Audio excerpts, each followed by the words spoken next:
Une vidéo pour retranscrire certaines interrogations et certaines incompréhensions de beaucoup d'entre nous concernant Tariq Ramadan et ce qui a pu se passer ces dernières semaines.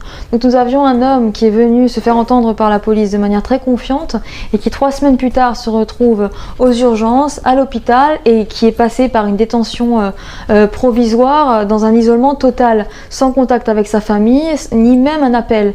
Et donc là nous avons aussi pu voir dans la presse que la famille du professeur Tariq Ramadan s'est vue refuser un permis de visite et qu'ils doivent attendre encore 1 mois. Donc si jeudi l'appel ne passe pas et que le professeur Tariq Ramadan doit rester enfermé alors qu'il est toujours au statut de présumé coupable, ça veut dire qu'on est encore en train de laisser un homme dans un isolement total sans pouvoir même parler avec sa famille.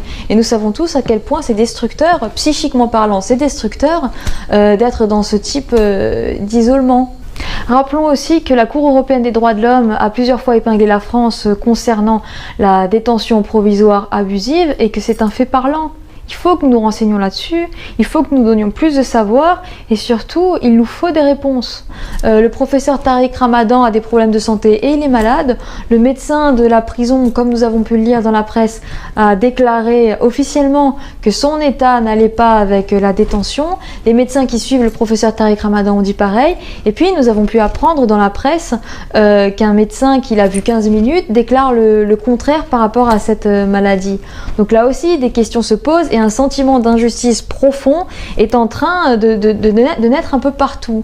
Et ça aura des séquelles, ça aura des stigmates en France. Alors c'est peut-être pas aujourd'hui, mais ce sera demain, ce sera après-demain. Là, on est en train de profondément marquer la société.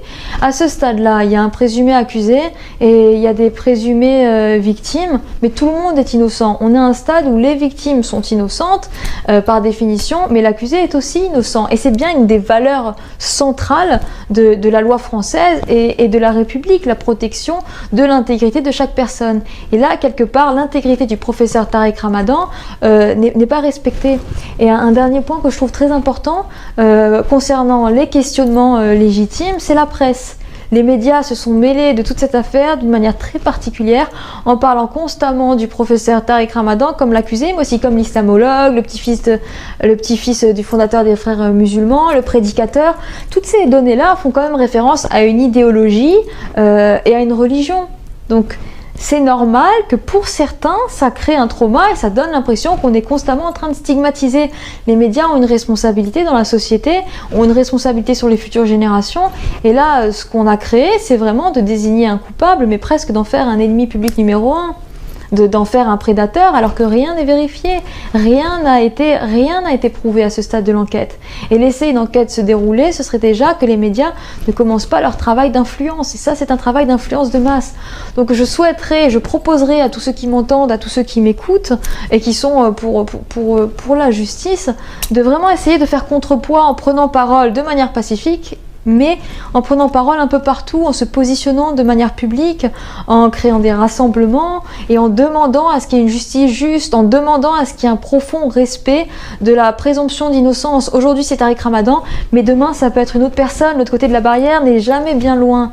Donc quelque part protéger l'un de nous dans cette société, protéger un citoyen, c'est aussi se protéger soi-même.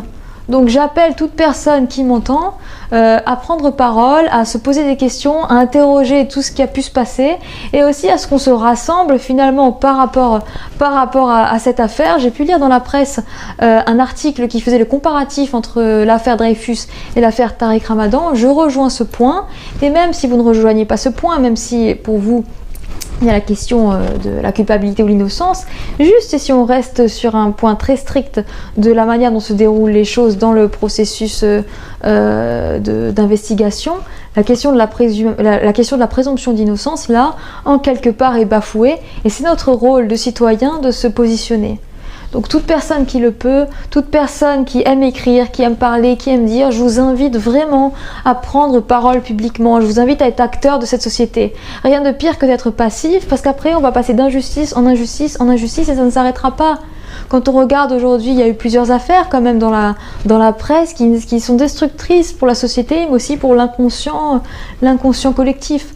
Donc nous avons vraiment besoin de positionnement ferme, juste et pacifique, et nous demandons une justice qui n'est pas à géométrie variable.